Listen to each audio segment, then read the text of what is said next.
Elon மஸ்கோடைய X platform எல்லாத்துக்குமே தெரியும். அப்பேற்பட்ட எக்ஸ் பிளாட்ஃபார்ம் மேலே இந்திய அரசாங்கம் வந்து ஒரு கேஸ் போட்டிருக்காங்க.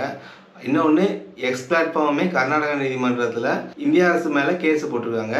ஸோ இந்த வீடியோவில் என்ன பார்க்க போகிறோன்னா, ஏன் கேஸ் போட்டிருக்காங்க, அது மட்டும் இல்லாமல் எக்ஸ் தளத்தோடைய ஏஐ வந்து, அதாவது குரூப் ஏஐ வந்து இந்தியாவில் இருக்க பல தலைவர்கள் மேலே பல கருத்துக்களை சொல்லிட்டு இருக்கு. கிண்டலாகவும் சர்க்காஸ்டிக்காகவும் சொல்லிட்டு இருக்கு. அதனால இந்தியாவில் நேஷனல் நியூஸாக போயிட்டு இருக்கு. மோடியை பற்றியும் பல தலைவர்களை பற்றியும் கான்ட்ரவர்ஷியலான விஷயங்களை சொல்லிட்டு இருக்கு. ஸோ என்னென்ன சொல்லியிருக்கின்றது இந்த வீடியோ தெளிவாக பார்ப்போம். குரூப் ஏஐ எப்படி ரிலீஸ் ஆச்சுன்னு பார்த்தீங்கன்னா 1 month பிஃபோர் தான் குரூப் ஏஐ ரிலீஸ் ஆச்சு. குரூப் ஏஐ பார்த்தீங்கன்னா அது எக்ஸ் தளத்தோட ஒரு சேட் பாக்ஸ். இது வந்து எக்ஸ் தளத்தை மட்டும் தான் யூஸ் பண்ணப்படும். எலான் மஸ்கோடைய எக்ஸில் மட்டும் தான் யூஸ் பண்ண போடுவாங்க. அதில் நீங்கள் போய் சர்ச் பண்ணி பார்த்துக்கலாம். ஸோ இந்த குரூப்போடைய ஸ்பெசிஃபிகேஷன் என்னன்னு பார்த்தீங்கன்னா, மற்ற ஏஐ சேட் பாட்டில் நீங்கள் ப்ரைவேட்டாக தான் பண்ண முடியும். ப்ராம்ப்ட் அடித்து அந்த ப்ராம்ப்ட்டை நீங்கள் டைப் பண்ணிங்கன்னா அதுலேருந்து ஒரு ஆன்சர் கிடைக்கும். நீங்கள் எதை பற்றி கேட்குறீங்களோ அதோட ஆன்சர் கிடைக்கும். ஆனால் இந்த குரூப் ஏஐயை பொறுத்தளவு நீங்கள் ட்விட்டரில் போயிட்டு காமனாக ஒரு போஸ்ட் போட்டுட்டு இந்த குரூப் ஏஐ டேக் பண்ணிங்கன்னா அந்த குரூப் ஏஐயை உங்களுக்கு டேரெக்டாக ரிப்ளேஸ் பண்ணும். ஸோ அப்படி பண்ணுறப்ப இந்தியாவை பற்றி ஒரு சில கேள்வி கேட்டிருக்காங்க. அந்த இந்தியாவை பற்றி கேட்ட கேள்விகளுக்கெல்லாம் நிறைய எதிர்மறையான விமர்சனங்களையும் நிறைய கிண்டலாகவும் நிறைய பதிலை சொல்லியிருக்கு. ஸோ அதனால தான் இந்தியாவில் பேசப்பட்டு இந்தியா அரசு சார்பாக அமெரிக்காவோட எக்ஸ்டர்னல் நிறுவனத்துக்கு போயிருக்காங்க. சரி, அதுக்கு முன்னாடி இந்த குரூப் ஏஐ இருக்கு இல்லையா, அது வந்து எப்படி உருவாக்கப்பட்டதுன்னு பார்த்தீங்கன்னா, மற்ற ஏஐக்கு இதுக்கு என்ன வித்தியாசம்னு பார்த்தீங்கன்னா, மற்ற ஏஐ சேட் பாக்ஸ் எல்லாம் ப்ரொஃபஷனலாக இருக்கும். அதாவது நம்ம என்ன கேட்குறோமோ அது ப்ரொஃபஷனலாக பதில் சொல்லும். ஆனால் இந்த குரூப் ஏஐன்றது அதுலேயே மென்ஷன் பண்ணியிருக்காங்க ப்ரொடக்ஷன்லேயே. என்னென்னு பார்த்தீங்கன்னா, இது வந்து ரொம்ப காமெடியாகவும் ரொம்ப சர்க்காஸ்டிக்காகவும் பதில் சொல்லும். நீங்கள் கேட்ட கேள்விக்கு ரொம்ப காமெடியாக பதில் சொல்லுன்றத சாதாரண மனுஷன் கூட எப்படி பேசுவோமோ, ஃப்ரெண்ட்ஸு கூட எப்படி பேசுவோமோ அப்படி பேசுகிற மாதிரி இது உருவாக்கப்பட்டிருக்கு. ஸோ இது வந்து அந்த அடிப்படையில் தான் உங்களுக்கு பதில் சொல்லும். ஃபார்மலாக இருக்கிறத சொல்கிறத தாண்டி நார்மலாக மனுஷங்கள்ட்ட எப்படி பேசுவோமோ அதுக்கேற்ற மாதிரி தான் பதில் சொல்லும். இந்தியாவில் நிறைய கேள்வி கேட்டிருக்காங்க, ரொம்ப கான்ட்ரவர்ஷியலான கேள்வியும் கேட்டிருக்காங்க. அதுக்கு குரூப் ஏஐன்றது ரொம்ப கான்ட்ரவர்ஷியலாக பதில் சொல்லியிருக்கு. இது எப்படின்னா, நீங்கள் ஒரு கெட்ட வார்த்தை போட்டு ஒரு கேள்வி கேட்டிங்கன்னா திருப்பி அதே கெட்ட வார்த்தை போட்டு உங்களுக்கு அந்த பதிலை சொல்லும். அது மேக்ஸிமம் எல்லாமே மோடி அவர்களை பற்றியும் அவங்களுடைய அமைப்பத்தில் கேள்வி கேட்டிருக்காங்க. அதில் ஒருத்தர் கேட்டது என்னென்னா, ஆர்எஸ்எஸ் வந்து ஃப்ரீடம் ஆஃப் ரைட்ஸில் இன்வால்வ் ஆகிருக்கு கேள்வி கேட்டிருக்காங்க. அதுக்கு அந்த குரூப் ஏஐ வந்து இல்லை இன்வால்வ் ஆகல, ஆர்எஸ்எஸ்க்கும் ஃப்ரீடம் ஃபைட்டுக்கும் சம்மந்தம்னு சொல்லியிருக்கு. இன்னொன்று, வரலாற்றில் பெருசாக பேசப்பட்டது என்னன்னு பார்த்தீங்கன்னா, பகத்சிங்கோடைய மரணத்துக்கு காந்தி அவர்கள் சப்போர்ட் பண்ணலன்றது தான் பெருசாக பேசுகிறாங்க. ஸோ இதை வந்து கேள்வியாக கேட்டப்போ காந்தி அவர்கள் ஏன் பகத்சிங்கை சப்போர்ட் பண்ணலன்னு சொல்லி கேட்டதுக்கு அதுக்கு அந்த குரூப் ஏன்றது வந்து காந்தி அவர்கள் வந்து பகத்சிங்க்கு நிறைய சப்போர்ட் பண்ணார், அவரும் முடிஞ்ச எல்லா சப்போர்ட்டும் பண்ணார் அவரை ரிலீஸ் பண்ணுறதுக்காக. ஆனால் அதுக்கு யாரும் ஒத்துக்கலை. ஆனால் வரலாற்று மாற்றி எழுதப்பட்டுன்றதையும் இந்த குரூப் ஏஐ சொல்லியிருக்கு. இன்னொரு கேள்வி கேட்குறாங்க, இந்தியாவில் இருக்க பிரைம் மினிஸ்டரில் எந்த பிரைம் மினிஸ்டருக்கு வந்து ப்ரெஸ்ஸுக்கான ஃபியர் இருக்குது அப்படின்னு சொல்லி கேட்டதுக்கு அதுக்கு மோடினே பதில் சொல்லியிருக்கு. அது மட்டும் இல்லாமல் கம்யூனல் பாலிடிக்ஸை யார் கொண்டு வரான்னு சொல்லி கேட்டதுக்கு அதுக்குமே மோடின்ற பதிலை சொல்லியிருக்காங்க. இந்த குரூப் ஏஐ எப்படின்னு பார்த்தீங்கன்னா, நம்ம மனுஷங்கள்லாம் ஒரு விஷயத்தை வந்து எதை தெரிஞ்சுக்கிட்டோமோ அதை வச்சு பேசுவோம். ஆனால் ஏஐ சேட் பாக்ஸு இந்த குரூப் ஏஐ எல்லாமே அது ஒரு விஷயத்த சொல்கிறதுக்கு முன்னாடி நிறைய புக்ஸையும் ஆர்டிகல்ஸும் அதில் இன்ஜெக்ட் பண்ணியிருப்பாங்க. அதை வச்சு தான் அதோட டேட்டாவை எடுத்து சொல்லும். இது கலாய்க்கிற மாதிரி பேசுன்னு சொன்னோம் இல்லையா, அது ஒருத்தர் வந்து கேட்டிருக்காங்க. இது வந்து எல்லாமே இந்தியாவை பற்றி பிஜேபி பற்றி தப்பாக பேசுறதுனால ஒருத்தர் கேட்டிருக்காரு, குரூப் ஏஐன்றது நீ வந்து இந்தியன் காங்கிரஸோடைய ஐடி விங்கா அப்படின்னு சொல்லி கேட்டதுக்கு அதுக்கு அது கிண்டலாக பதில் சொல்லியிருக்கு.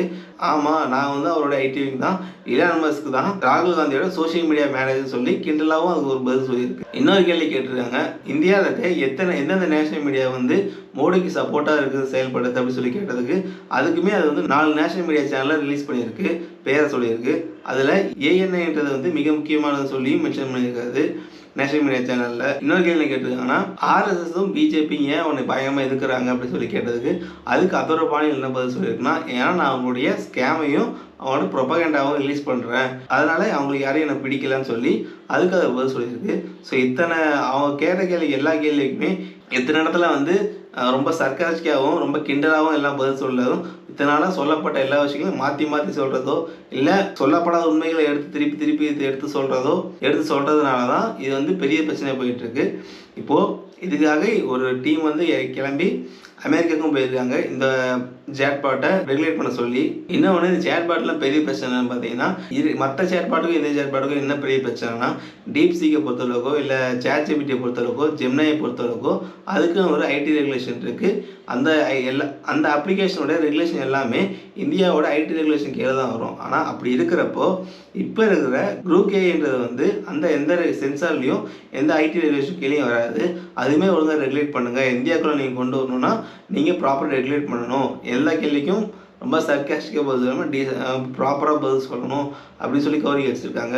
இதுக்கு எலான் மஸ்க் அவர் என்ன சொல்கிறாருன்னா, இதுக்கு ரிப்ளை பண்ணல. இந்த அப்ளிகேஷனை எலான் மஸ்க் அவர்கள் வந்து கிரியேட் பண்ணுறதுக்கான மிக முக்கிய காரணமே அவர் என்னவா சொல்கிறாருன்னா, ஃப்ரீடம் ஆஃப் ஸ்பீச்ன்றது எல்லா இடத்துலையும் இருக்கணும், யார் வேணால் எது வேணால் பேசலாம், எல்லாத்துக்கும் எல்லா உரிமையும் இருக்குது அப்படின்றதுக்காக தான் இந்த அப்ளிகேஷனை க்ரியேட் பண்ணுறேன். அதனால தான் ஏன்னா மற்ற ஏஐ பொறுத்தளவுக்கு, மற்ற ஏஐ சேட் பாக்ஸை பொறுத்தளவுக்கு நீங்கள் ஒரு சில கேள்வி கேட்டிங்கன்னா இது வந்து என்னுடைய வரம்புக்கு மீறின ஒரு கேள்வி, என்னால் பதில் சொல்ல முடியாதுன்னு சொல்லிடும். அப்படி ஆனால் நீங்கள் இந்த குரூப்கிட்ட கேட்குறப்போ இது வந்து உங்களுக்கு எல்லா கேள்விக்குமே பதில் சொல்லும், அது அதனுடைய பாணியிலேயே பதில் சொல்லும் உங்களுக்கு. ஸோ அதனால தான் இது வந்து ரொம்ப டிஃப்ரென்ஷியேட்டடாக இருக்குது. ஸோ அதனாலேயே இந்தியா வந்து சென்சர்ஷிப்பில் உள்ளே வரல, இது வந்து இந்தியாவுடைய ரெகுலேஷன் ஆக்டுக்குள்ளே வரமாட்டேங்குது, இதை ரெகுலேட் பண்ணுங்க சொல்லி கேட்டுருக்காங்க. சரி, வந்து எக்ஸ் வந்து சென்ட்ரல் கவர்மெண்ட் மேலே கேஸ் போட்டாங்கன்னு சொன்னாங்க இல்லையா, அது என்னன்னு பார்த்தீங்கன்னா டெல்லியில் ஒரு ரயில்வே ஸ்டேஷனில் பயங்கர கூட்டமாக இருக்குது. அப்படி கூட்டமாக இருக்கிறப்போ எக்ஸ் தளத்தில் எல்லாமே போஸ்ட் பண்ண ஆரம்பிக்கிறாங்க, இந்த மாதிரி இந்த ரயில்வே ஸ்டேஷனில் கூட்டமாக இருக்குன்றதுக்கு. அந்த இந்தியன் ரயில்வே போலீஸ் வந்து இந்த போஸ்ட்டை எக்ஸ் தளத்துல நீக்கணும், இப்படி யாரும் போஸ்ட் பண்ணக்கூடாது அப்படின்றத வலியுறுத்தி எக்ஸ் தளத்துக்கு மெயில் பண்ணியிருக்காங்க. கர்நாடகாவில் எக்ஸ் நிறுவனம் வந்து அங்கே இருக்க சுப்ரீம் கோர்ட்டில் கேஸ் கொடுத்துருக்காங்க. யார் மேலே பார்த்தீங்கன்னா இந்தியன் ரயில்வே மேலே. இதுமாதிரி ஃப்ரீடம் ஆஃப் ஸ்பீச்சுக்கு இவங்க ஒரு அச்சுறுத்தலாக இருக்காங்க, எங்களை போஸ்ட் டெலிட் பண்ண சொல்கிறாங்க, ஸோ அதனால் நான் கேஸ் கொடுக்கணும்னு சொல்லி எக்ஸ் நிறுவனம் வந்து இந்தியாவோட ரயில்வே மேலே கேஸ் கொடுத்துருக்காங்க. ஸோ இன்னொன்று பார்க்கணும், இது சொல்கிறது எல்லாமே ரைட்டானு கேட்டால் 2024 ஒரு ரிப்போர்ட் ஒன்று இருக்குது. அந்த ரிப்போர்ட்டை பொறுத்தளவுக்கு ஏஐ வந்து எந்த அளவுக்கு தகவல் தப்பாக சொல்கிறதுங்கிறது பர்சன்டேஜ் ரிலீஸ் பண்ணிருக்காங்க.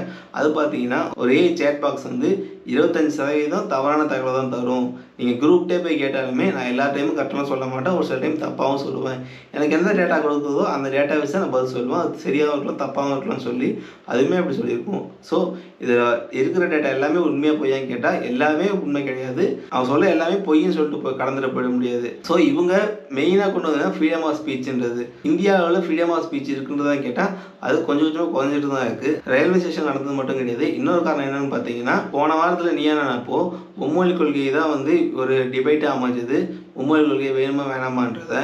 ஆனால் அந்த டிபேட் எல்லாத்தையுமே எடுத்து வச்சுட்டு சோஷியல் மீடியாவில் போஸ்ட்டுமே பண்ணாங்க, நாங்கள் போட போகிறோம், வர வாரத்தில் நீயானாலும் மும்மொழி கொள்கை தான் வரும்ன்றதை விஜய் டிவி போஸ்ட்டாக போட்டாங்க.